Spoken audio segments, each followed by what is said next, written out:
It's me again. I'm just coming to you to share um,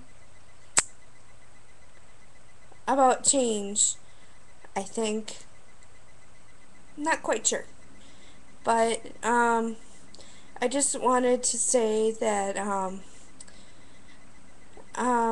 going through a lot of changes right now, and they're difficult ones, and um, but I'm getting through them and everything.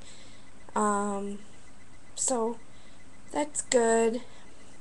But it is rearing its head with these changes and everything, but I'm not giving in. I'm journaling a lot. I'm coming here and talking, um, holding on to what I have, practicing my coping skills and everything. Um, Changes are just a part of recovery, and sometimes you don't want to change, and that's hard to do. And it's coming outside your comfort zone. And when I was in my eating disorder, I always saw myself in a circle, going around and around and around in a circle and never breaking that circle. When I started going into recovery, I saw myself breaking out of that circle, and then things were like a bleh, roller coaster for me, and things actually were bumpy and crazy, and I didn't think I was going to make it to, further along in recovery where I could say that I had a strong recovery, that I could make it to one day of recovery. Needless to say that I can make it a month, um, 2 months, a year, and to where I'm at right now, where I'm almost 2 years.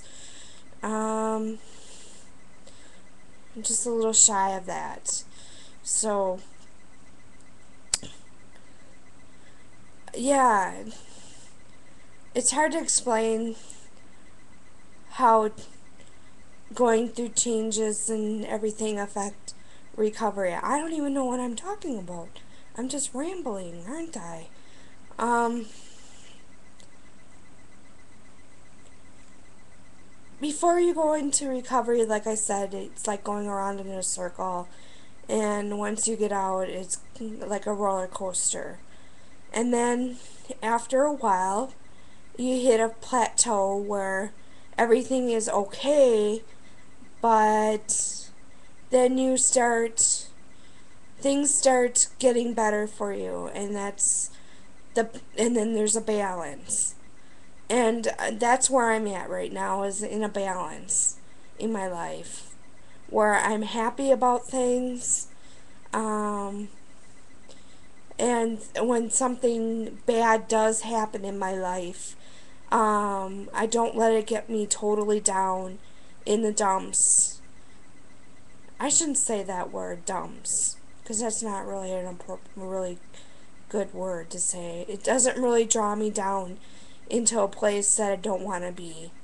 I have friends that can get me out, that are very supportive. I have a really good treatment team that I've had for a while, that know me very well, that I can really trust. I have a wonderful family who, when I was in the midst of my eating disorder, I could not trust them at all. Um, they were, I saw them as the enemy, but I knew that they were supportive, if that makes any sense to you.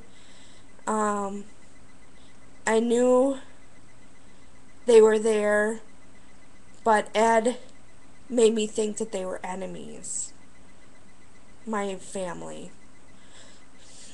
And the same thing with my treatment team and my friends. Ed made me think that everything in my life was um,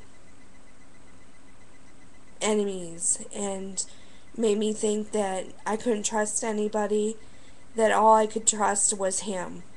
I call Ed is eating disorder, and my eating disorder is described as a him. And he made me hate everything around me, people especially. He wouldn't let me share my secrets about him to anybody.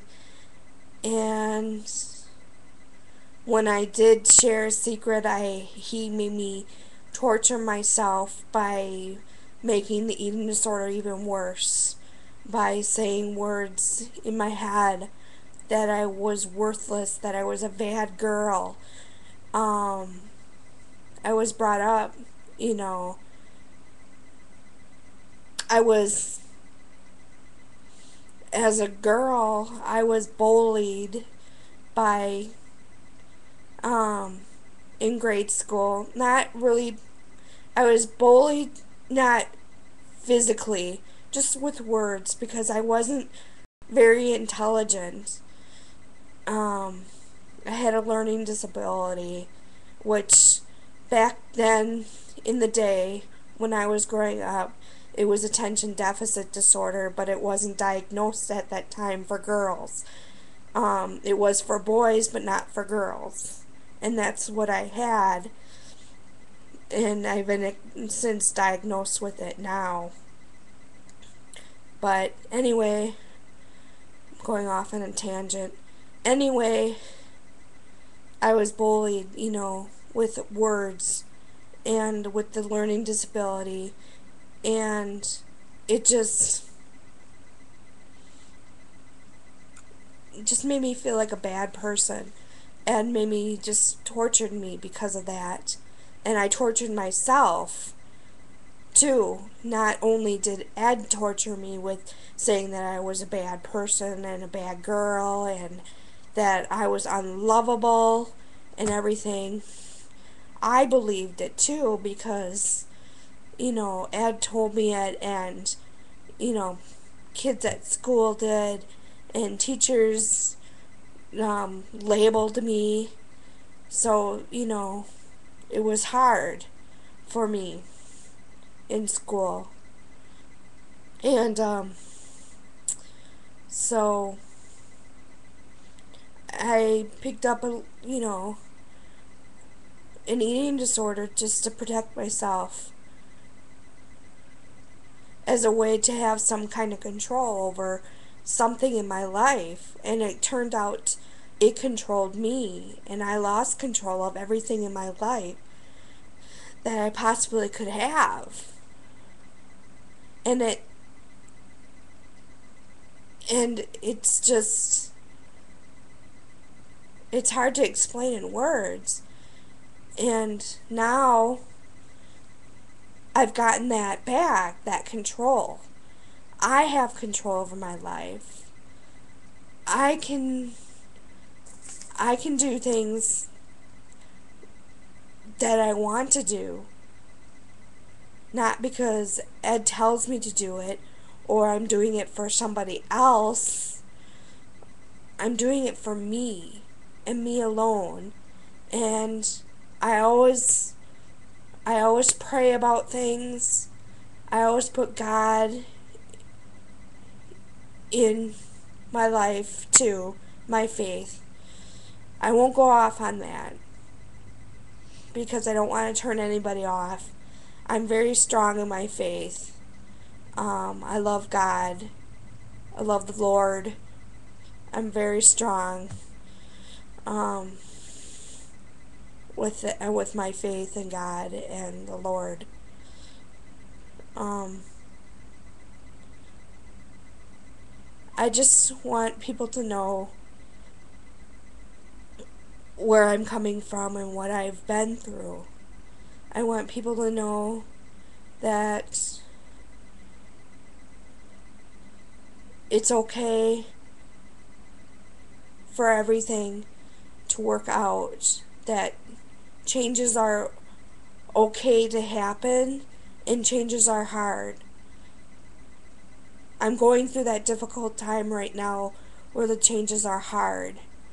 But I'm not going to give in. I'm going to keep on talking and getting through them, journaling and praying that I can get through them. And I know I will get through them because I've gotten through changes before. So, with that, I'm just going to say um, I'm doing well still, and I hope that I can help in some way. I shared a little bit about myself and where I'm at, and I'll share a little bit more next time. I hope I helped somebody. Thanks. Bye bye.